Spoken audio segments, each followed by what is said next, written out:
Assalamualaikum warahmatullahi wabarakatuh. Selamat malam. Yang kami hormati Ibu Bernadine Dwi selaku dosen pengampu mata kuliah Manajemen Pemasaran Internasional dan teman-teman sekalian. Pada kesempatan kali ini, kami ingin mempresentasikan hasil diskusi kami mengenai peluang pemasaran dan saluran distribusi global Cina di Indonesia guna menyelesaikan tugas akhir kelompok mata kuliah Manajemen Pemasaran Internasional. Selanjutnya saya akan memperkenalkan anggota dari kelompok 2, yaitu pertama, ada Azima Rahma Husna dengan NIM akhir 214, saya sendiri Maria Fikra Fasya dengan NIM akhir 215, lalu ada Mary Catherine Trinita dengan NIM akhir 216, selanjutnya ada Amir Syarosida dengan NIM akhir 217, dan Safira Ulah Hashim dengan NIM akhir 218. Selanjutnya akan masuk ke poin pendahuluan yang akan disampaikan oleh Azima Rahma. Baik, pendahuluan yang pertama adalah terbelakang. Menurut Sukino, pertumbuhan ekonomi merupakan perkembangan kegiatan dalam perekonomian yang menyebabkan barang dan jasa yang diproduksi dalam masyarakat bertambah, sehingga akan meningkatkan kemakmuran masyarakat. Sedangkan menurut Lincoln, pertumbuhan ekonomi diartikan sebagai kenaikan GDP atau GNP, tanpa memandang apakah kenaikan tersebut lebih besar atau lebih kecil dari tingkat pertumbuhan penduduk, dan apakah terjadi perubahan struktur ekonomi atau tidak. Setiap negara mengharapkan perekonomian yang dicapai mengalami peningkatan terus-menerus. Oleh karena itu, menjadi tujuan utama bagi suatu negara untuk mencapai pertumbuhan ekonomi yang tinggi untuk meningkatkan kesejahteraan masyarakatnya bagi semua negara, tidak terkecuali bagi negara maju maupun negara sedang berkembang. Seperti pada negara Cina yang merupakan negara maju, perkembangan dan pertumbuhan ekonomi negara ini setiap tahunnya terus mengalami kenaikan, terutama pada perdagangan dan teknologi. Hal ini dilihat banyaknya produk-produk Cina yang beredar secara global maupun di Indonesia. Pada dasarnya, banyak faktor yang mempengaruhi pertumbuhan ekonomi. Salah satunya indeks kebebasan ekonomi, GNI per kapita negara. Faktor kebebasan ekonomi melihat dari keterbukaan dan kebebasan ekonomi suatu negara. Sedangkan faktor GNI per kapita melihat dari seluruh nilai produk barang dan jasa yang dihasilkan oleh suatu negara dan dalam periode tertentu dan dapat diukur dengan satuan uang.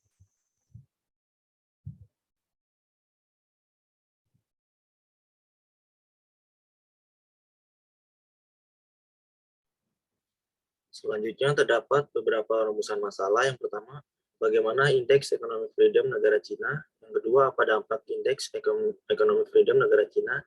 Yang ketiga, bagaimana gross national income negara Cina. Yang keempat, apa dampak gross national income negara Cina. Yang kelima, bagaimana dominasi pasar Cina di Indonesia. Yang keenam, bagaimana strategi yang membuat Cina bisa mendominasi pasar. Ketujuh, apa saja contoh produk Cina yang mendominasi di Indonesia.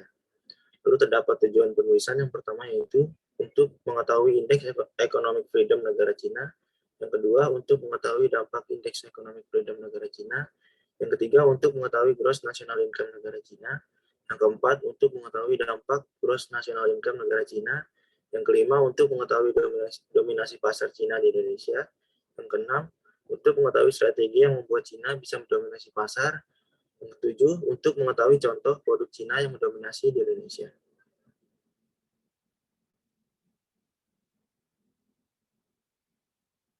Dan selanjutnya terdapat manfaat penulisan pada pembahasan kali ini. Yang pertama, dapat mengetahui indeks economic freedom negara Cina. Yang kedua, dapat mengetahui dampak indeks economic freedom negara Cina. Yang ketiga, dapat mengetahui gross national income negara Cina. Yang keempat, dapat mengetahui dampak gross national income negara Cina. Yang kelima, dapat mengetahui dominasi pasar Cina di Indonesia. Yang keenam, dapat mengetahui strategi yang membuat Cina bisa mendominasi pasar. Yang terakhir, dapat mengetahui contoh produk Cina yang mendominasi di Indonesia.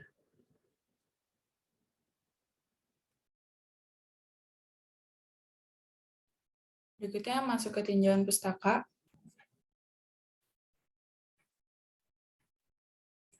Menurut Philip Kotler dan Nevin Lane Keller, pemasaran global adalah suatu upaya dalam mengutamakan seluruh sumber daya yang meliputi sumber daya manusia, aset fisik atau modal dana, dan berbagai tujuan perusahaan lainnya demi menindaklanjuti ancaman pasar global dan untuk meraih potensi yang sama di pasar global.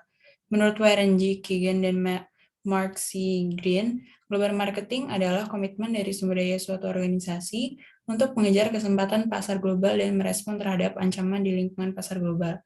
Menurut Michael E. Sikota, menyampaikan pemasaran internasional adalah proses perencanaan dan perorganisasian transaksi melampaui batas negara untuk menciptakan pertukaran yang memuaskan tujuan para individu dan organisasi yang terlibat.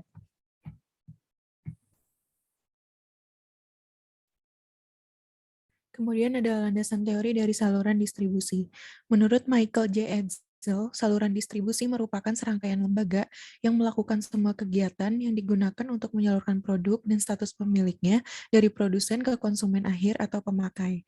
Kemudian menurut Basusuat Sadeha, saluran distribusi itu merupakan suatu jalur yang dilalui oleh arus barang-barang dari produsen ke perantara dan akhirnya sampai ke pemakai. Nah, dalam lingkup pemasaran global, perusahaan menyalurkan produk atau barangnya ke konsumen di berbagai negara melalui perantara yang pastinya lebih kompleks dibanding dengan saluran distribusi dari perusahaan skala nasional.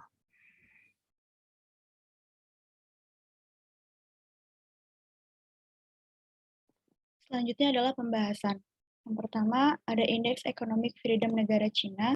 Yang kedua, ada Gross National Income negara Cina. Yang ketiga, ada artikel terkait dominasi pasar Cina di Indonesia. Yang keempat, ada strategi pemasaran global negara Cina. Yang kelima, ada produk Cina di pasar Indonesia. Dan yang terakhir, ada saluran distribusi pemasaran global Cina di Indonesia.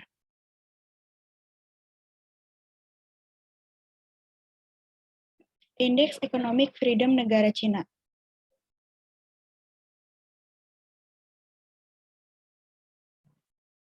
Dampak economic freedom. Keterbukaan suatu negara bisa terwakili salah satunya adalah dengan melihat indeks kebebasan ekonomi di suatu negara. Indeks kebebasan ekonomi terdiri dari 10 komponen penyusunnya, yaitu property rights, freedom from corruption, fiscal freedom, government spending, business freedom atau regulatory freedom, labor freedom, monetary freedom, trade freedom, investment freedom, dan financial freedom.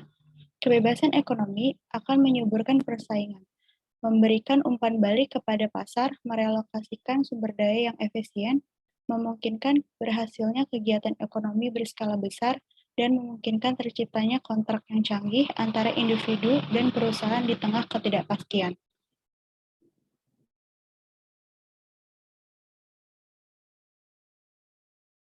Berikut adalah Indeks Economic Freedom Cina sumber The Heritage Foundation pada tahun 2014 sampai dengan 2021.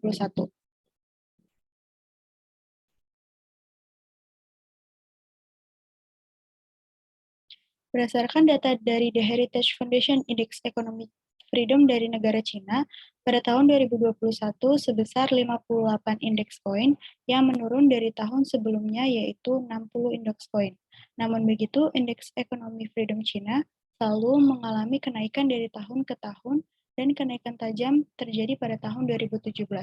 Hasil dari data tersebut berarti negara Cina semakin bebas terhadap perekonomiannya, di mana mereka mampu dan dapat mengembangkan perekonomiannya sampai ke negara lain, terutama dalam hal memasarkan produk-produk mereka. Hal ini dikarenakan skor pada Indeks Economic Freedom menyatakan bahwa semakin tinggi nilai indeks kebebasan ekonomi, maka menandakan bahwa negara tersebut semakin bebas.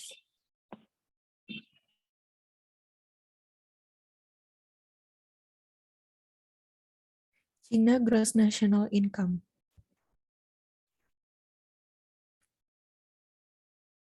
Nah, berikut ini terdapat grafik dari sekdata.com yang menunjukkan China Gross National Income atau GNI dari tahun 2009 sampai 2020.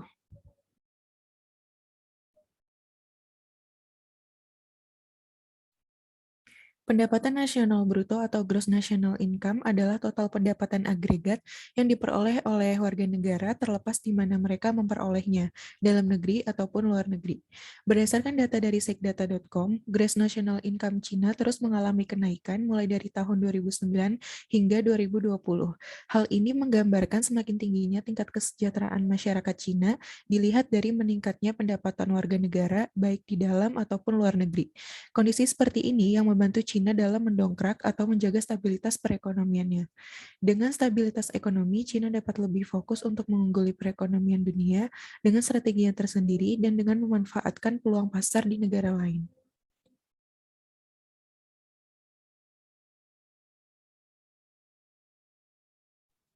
Berikutnya ada contoh artikel terkait dominasi pasar Cina di Indonesia. Bersumber dari liputan6.com, Badan Pusat Statistik mencatat ada 10 negara yang menguasai pasar impor Indonesia sepanjang Februari 2021. Pasar impor Indonesia sebagian besar atau sekitar 32,78% tercatat didominasi oleh barang-barang dari Cina atau Tiongkok. Ujar Kepala BPS Suryanto, pangsa impor non-migas berasal dari Tiongkok sebesar 32,78%. Bersumber dari Indonews, Cina masih perkasa untuk dikalahkan dalam bidang perdagangan. Faktanya tidak pernah terdengar neraca perdagangan Indonesia mengalami surplus terhadap negeri tirai bambu itu. Lain ceritanya dengan Amerika Serikat, tercatat NPI sudah seringkali menghasilkan surplus.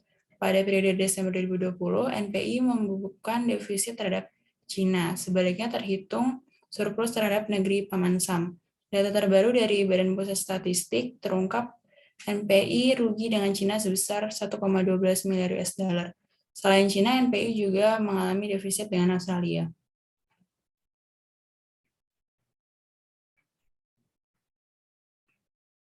Bersumber dari idexchannel.com, produk baja asal Cina hampir menguasai pasar baja di Indonesia. Pasalnya, harga yang jauh lebih murah membuat industri baja nasional termasuk dari PT Krakatau Steel sulit bersaing di negeri sendiri. Wakil Ketua Komisi 5 DPR RI, Arya Bima, mengatakan industri baja dalam negeri masih didominasi oleh impor, khususnya berasal dari Cina. Bersumber dari tribunnews.com mengatakan Institute for Development of Economics and Finance INDEF menyatakan dominasi Cina terhadap ekonomi Indonesia cukup tinggi, sehingga harus ada diversifikasi negara tujuan ekspor. Ekonom INDEF Derajat Hariwibowo mengatakan porsi ekspor Indonesia paling besar ke Cina yakni 19,31% dengan nilai 29 miliar dolar Amerika Serikat di 2020.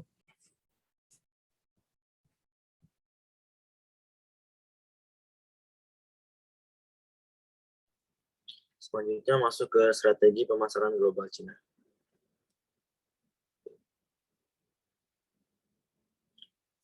Salah satu strategi Cina untuk bisa bersaing dan menguasai perdagangan di pasar internasional adalah menjaga nilai tukar yuan tetap lemah.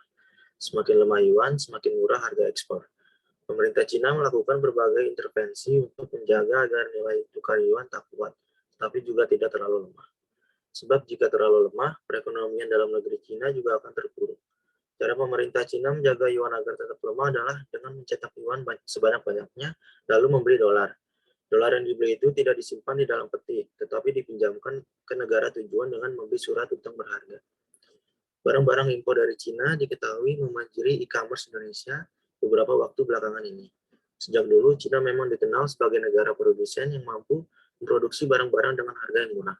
Karena itu, Cina mampu menguasai pasar dunia dan mengekspor berbagai barang ke berbagai negara, termasuk Indonesia.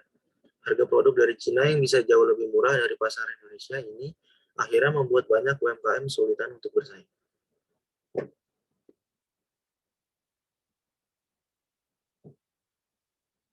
Berikut beberapa strategi Cina agar produknya lebih murah. Pertama, skala industri.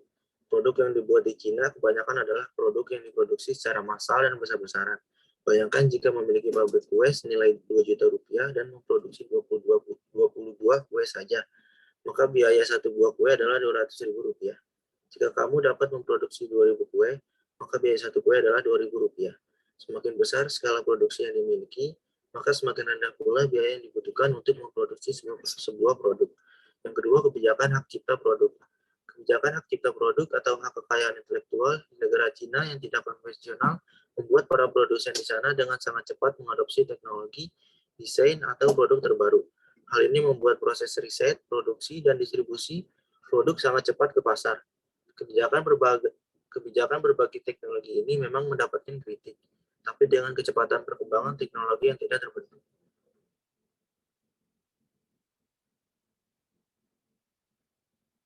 Lalu yang ketiga, kebijakan pajak ekspor. Salah satu yang membuat barang-barang dari Cina bisa berharga murah karena adanya kebijakan pajak ekspor yang rendah ditetapkan oleh pemerintahnya. Perlu kamu tahu, pemerintah Cina diketahui menghapus semua pajak berganda sampai PPN 0% untuk produk yang akan diekspor.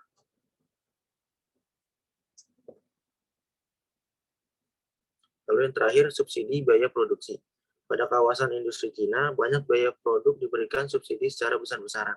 Sebagai contoh, di Listrik dan air disubsidi oleh pemerintah di Cina hingga 30% bagi kebutuhan industri. Subsidi ini membuat biaya produksi di Cina menjadi lebih murah.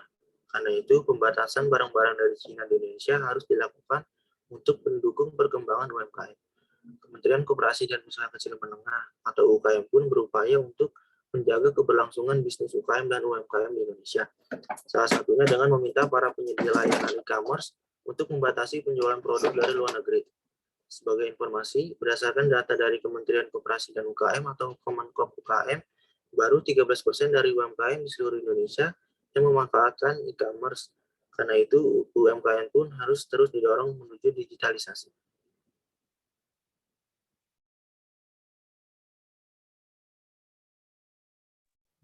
Selanjutnya, produk Cina di pasar Indonesia. Yang pertama ada Changhong. Produk asal negeri Panda ini sangat populer bagi masyarakat Indonesia, khususnya untuk produk televisi dan AC. Perusahaan yang berbasis di Nanyang, Tiongkok ini didirikan pada tahun 1985 dan mulai membuat televisi pada tahun 1972. Indonesia sendiri, seperti dilansir dalam situs perusahaan tersebut, menjadi negara utama garapan perusahaan ini. Produk Tiongkok ini mulai merambah Indonesia setelah krisis ekonomi pada tahun 1999. Selanjutnya ada berbagai macam barang fashion. Produk Cina seperti sepatu dan tas banyak diminati oleh warga negara Indonesia. Barang tersebut didominasi dengan replika dari aslinya. Meskipun begitu, detail produknya sangat mirip dengan aslinya sehingga sekilas terlihat seperti asli. Selain itu, hal yang membuat permintaan pasar di Indonesia banyak karena harganya yang murah, sehingga dapat dijangkau oleh orang-orang Indonesia yang menginginkan keluar budget sedikit, namun tetap ingin terlihat fashionable.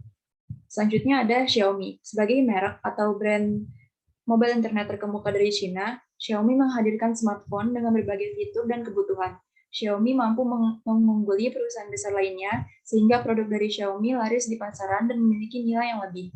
Xiaomi sebagai salah satu perusahaan paling inovatif, menjadi alasan lain yang membuat kenapa Xiaomi terkenal. Bukan hanya di Indonesia saja, tetapi juga di banyak negara lainnya. Inovatif bukan karena cara penjualannya saja, tetapi juga hal lain yang berkembang jauh. Inovasi juga banyak dilakukan oleh Xiaomi Indonesia.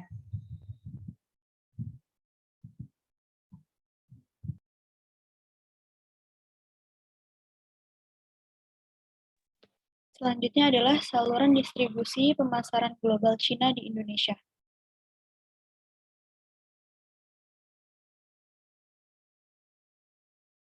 Saluran distribusi global Cina. Saluran distribusi serangkaian organisasi yang saling terkait dan terlibat dalam proses penyampaian dan penyaluran barang dan jasa guna memenuhi kebutuhan pelanggan secara menguntungkan. Dalam konteks pemasaran global, manajemen saluran distribusi internasional mengacu pada proses pengembangan relasi dengan berbagai pihak yang memfasilitasi transfer produk dan jasa dari produsen di suatu negara kepada konsumen di negara lainnya. Terdapat beberapa poin penting mengenai strategi saluran distribusi global yang diterapkan Cina. Yang pertama ada saluran distribusi luas, yang kedua ada kondisi geografis distributor memungkinkan, yang ketiga ada keuntungan lokasi distributor, yang keempat ada pendekatan, pembinaan, dan pemeliharaan distributor, yang kelima adalah mementingkan komunikasi distributor.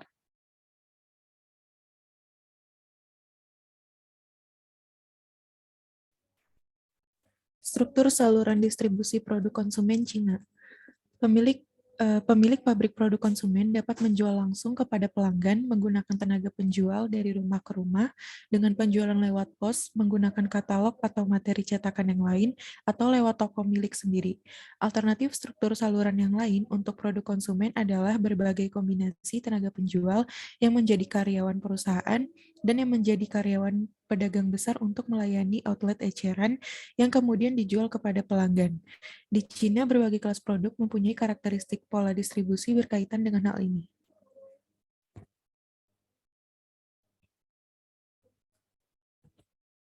Xiaomi merupakan perusahaan elektronik asal Cina yang berhasil memasarkan produknya di Indonesia.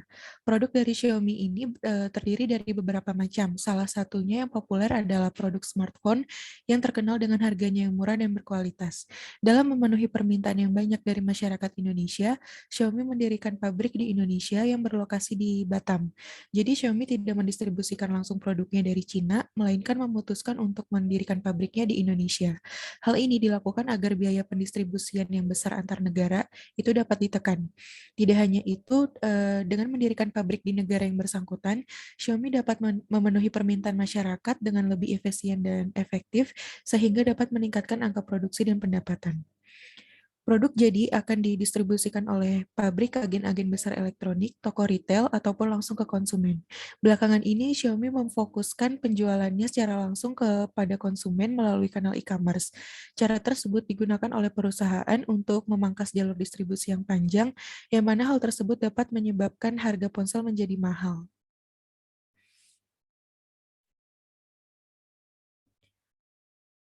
Selain Xiaomi, Changhong juga salah satu perusahaan elektronik asal Cina yang populer di Indonesia. Changhong menawarkan produk elektronik untuk keperluan rumah tangga seperti LED TV, air conditioner, dan music player, dan lain-lain. Sama seperti Xiaomi untuk memenuhi permintaan masyarakat yang tinggi, Changhong juga mendirikan pabrik di Indonesia yang berlokasi di Tangerang. Produk jadi didistribusikan kepada agen-agen besar ataupun langsung kepada konsumen. Untuk saat ini, Changhong lebih banyak mendistribusikan produknya di official store pada kanal e-commerce seperti Shopee, Lazada, Tokopedia, dan lainnya.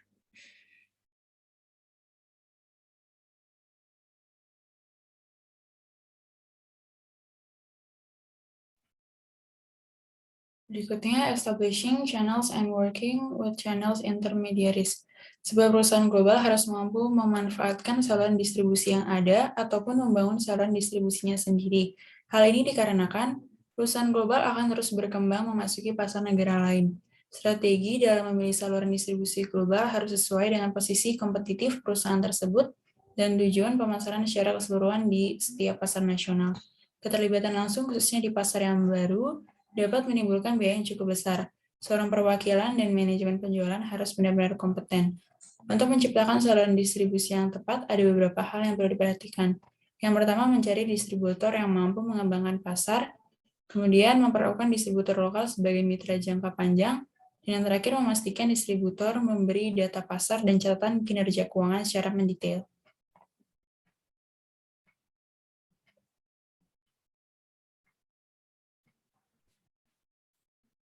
Saluran distribusi Cina di Indonesia sangat luas. Ada beragam pihak perantara atau distributor yang dapat dipilih seperti Logistok dan Importer.co.id, membuat Cina lebih mudah lagi dalam mendistribusikan produknya ke pasar lokal. Beberapa merek Cina yang masuk ke Indonesia adalah Changhong dan Xiaomi. Changhong yang merupakan merek barang elektronik asal Cina telah sukses dalam memasarkan produknya dalam skala global. Di Indonesia sendiri, Changhong telah bekerjasama dengan perusahaan lokal Indonesia dan mendirikan PT Changhong Electric Indonesia. Dalam proses pendistribusian produknya di Indonesia, Changhong lebih memfokuskan pada penjualan secara online. Changhong telah bekerjasama dengan beberapa e-commerce ternama di Indonesia yang berperan sebagai perantara dan mitra. E-commerce yang tersebut diantaranya ada Shopee, Lazada, JD.id, Tokopedia, Bukalapak, Blibli, dan Akulaku. Semua akun pada platform e-commerce tersebut telah terverifikasi sebagai toko resmi. Untuk Xiaomi, Cina bekerja sama secara eksklusif dengan para agen distributor ternama asal Indonesia, seperti Era Jaya, Raja Wali, Bintang Mahamir Utama, Sinergi Sukses Mobilindo, dan Belanja Royal Makmur. Selain itu, Xiaomi juga bekerja sama dengan toko-toko di berbagai wilayah Indonesia, sehingga memiliki 50 Mi Store dan 100 Mi Shop.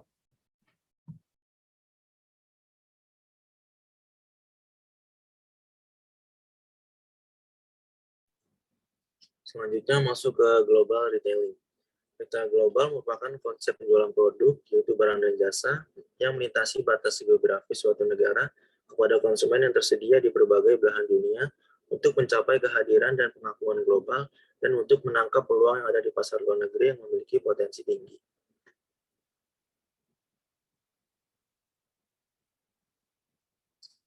Selanjutnya masuk ke types of retail operation. Yang pertama, retail dalam bentuk toko. Retail dalam bentuk toko menggambarkan retail dalam bentuk toko yang nyata, seperti toko atau serba. Menurut fungsinya, retail merupakan tahap akhir proses distribusi dengan dilakukannya penjualan langsung pada konsumen akhir untuk penggunaan pribadi. Tawaran privatisasi ini muncul sebagai strategi pemerintah Cina untuk menggabungkan bisnis toko online dan offline dengan memanfaatkan teknologi modern. Strategi ini dianggap bisa menjadi penggerak ekonomi di tengah pelambatan ekonomi di negara dengan ekonomi terbesar kedua di dunia ini. InTime saat ini mengoperasikan 29 department store dan 17 mall atau pusat pembelanjaan di Cina. Nantinya, Alibaba akan hadir di setiap mall tersebut secara fisik sebagai tempat para konsumen berbelanja online. Sementara InTime bisa memanfaatkan database pelanggan yang dimiliki Alibaba untuk berpromosi atau mendapatkan survei pelanggan untuk produk-produk mereka.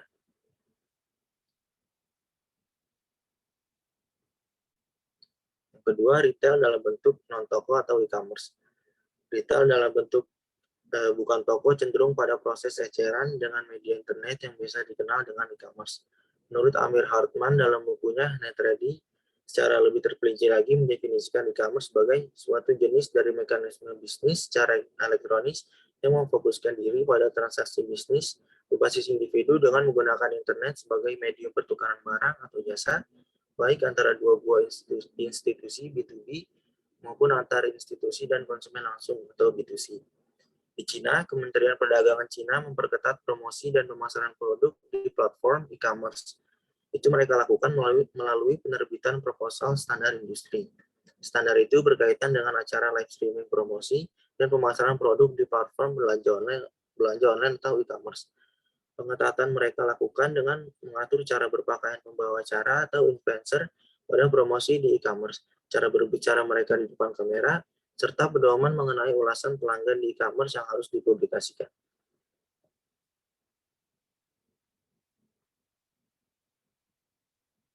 Lalu yang terakhir ada retail waralaba.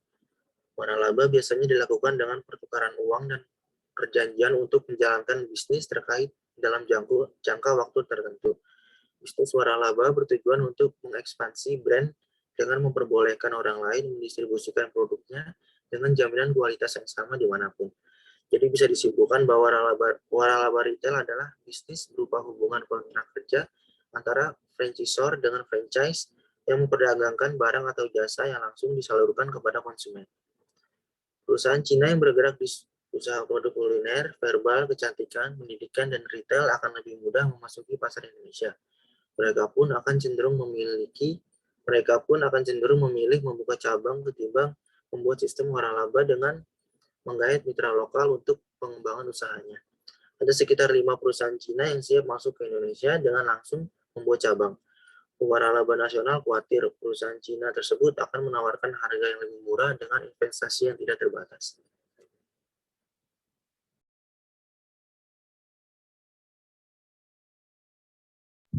Selanjutnya ada tren global retailing di Cina. Retailer di seluruh dunia sekarang telah memahami bahwa keunggulan kompetitif yang berkelanjutan hanya dapat dicapai oleh perusahaan retail yang mengintegrasikan permintaan konsumen secara langsung ke dalam alur kerja, perencanaan perdagangan, dan rantai pasokan mereka. Retailer global mengetahui bahwa mereka harus menjadi yang terdepan dalam mengubah kebiasaan belanja konsumen dan meningkatkan pilihan barang dagangan perilaku etis yang berkomitmen, keterlibatan masyarakat, promosi inovatif, dan kecepatan dengan teknologi baru merupakan hal yang sangat penting. Cina merupakan salah satu pasar retail paling dinamis di dunia pada ranking teratas. Meski ada perlambatan pertumbuhan ekonomi di Cina, raihan posisi pertamanya di GRDI 2016 menunjukkan bahwa Cina masih menjadi pasar retail yang paling atraktif. Sektor retail Cina juga dicirikan oleh beberapa pengecer menjadi yang paling cerdas dan paling maju di dunia terutama dalam hal e-commerce. 3 perusahaan asal Cina yaitu Alibaba, JD.com, dan Pinduoduo termasuk di antara 10 pengecer terbesar di dunia. Beberapa tren retail global di Cina yaitu yang pertama ada internasionalisasi. Perusahaan-perusahaan saat ini lebih memilih pasar internasional karena kejenuhan pasar domestik dan mencari ekspansi dan skala ekonomi. Perusahaan e-commerce asal Cina memperluas distribusi lini bisnis offline-nya dengan membuka sejumlah gerai retail fisik di Indonesia. Salah satunya baru-baru ini, JDID meresmikan gerai yang fokus terhadap gaya hidup dan teknologi bernama Yoji di beberapa mal di Bilangan, Jakarta. Yang kedua, meningkatkan penawaran pelayanan. Keadaan pasar saat ini merupakan suatu hal yang kompetitif. Pengecer global berfokus pada penambahan nilai pada pengalaman konsumen dengan memberikan beberapa bantuan atau layanan dengan produk mereka. Bagi sebagian besar konsumen retail digital di Cina, mereka menggunakan Taobao atau Alipay sebagai sistem pembayaran digital. Keduanya memberikan akses ke ekosistem penuh Alibaba. Alipay yang ada di hampir setiap smartphone di Cina mengintegrasikan platform dan penawaran layanan perusahaan di jaringan retail besar Alibaba yang memungkinkan konsumen membayar produk atau layanan apapun yang mungkin mereka temukan di sana. Yang kedua, yang terakhir yaitu ada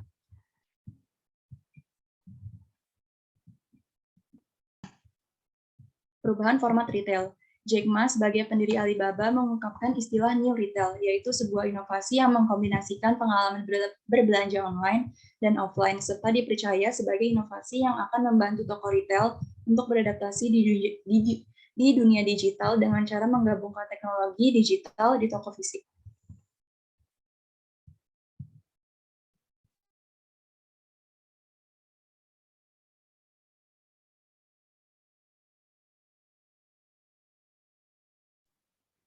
Selanjutnya ada strategi ekspansi pasar retail global di Cina. Ekspansi global telah menjadi salah satu strategi yang gencar dilakukan oleh retailer terkemuka. Mendapatkan akses ke pelanggan baru serta pasar yang belum pernah dimanfaatkan, menawarkan peluang yang dapat mendorong pertumbuhan penjualan baru. Sebelum mengembangkan strategi global, pengecer harus memahami proposisi nilai unik mereka, kemampuan operasional, dan struktur organisasi. Beberapa contoh strategi ekspansi pasar retail global di Cina yaitu Sun Art Retail Group, operator hypermarket terbesar Cina yang mengoperasikan 240 hypermarket di Cina dan menguasai 12% dari pangsa pasar pendapatan pada 2010, menjajaki ekspansi ke Indonesia, Malaysia, dan Vietnam. Alasan Sun Art mencari pasar ke luar negeri di kawasan Asia yaitu karena melihat pertumbuhan ekonomi yang kuat.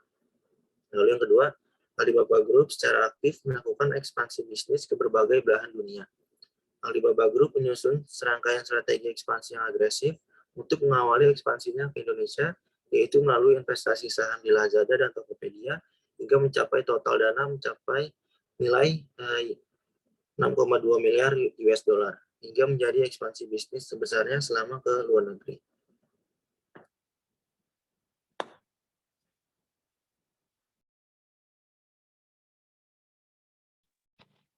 Penutup. Kesimpulan. China merupakan salah satu negara yang mendominasi perekonomian dunia. China masih sangat sulit untuk dikalahkan dalam bidang perdagangan. Bahkan tidak pernah terdengar neraca perdagangan Indonesia mengalami surplus terhadap China. Berbeda dengan Amerika Serikat, tercatat NPI sudah sering kali menghasilkan surplus. Pada periode Desember 2020, NPI membukukan defisit terhadap China, sebaliknya terhitung surplus terhadap negeri Paman Sam. Data terbaru dari Badan Pusat Statistik terungkap NPI tekor dengan China sebesar 1,12 miliar USD. Berdasarkan data dari The Heritage Foundation, Indeks Ekonomi Freedom China selalu mengalami kenaikan dari tahun ke tahun dan kenaikan tajam terjadi pada tahun 2017. Hasil dari data tersebut berarti negara China semakin bebas terhadap perekonomiannya, di mana mereka mampu dan dapat mengembangkan perekonomiannya sampai ke negara lain, terutama dalam hal memasarkan produk-produk mereka. Berdasarkan data dari Fake Data, Gross National Income China terus mengalami kenaikan mulai dari tahun 2009 hingga 2020. Hal ini menggambarkan semakin tinggi tingkat kesejahteraan masyarakat China. Kondisi seperti ini yang membantu China dalam mendongkrak dan menjaga stabilitas perekonomiannya. Dengan stabilitas ekonomi, China dapat lebih fokus untuk mengungguli perekonomian dunia dengan strateginya tersendiri dan dengan memanfaatkan peluang pasar di negara lain. Strategi yang dilakukan China dalam menguasai pasar di negara lain, khususnya Indonesia, adalah dengan menetapkan harga murah.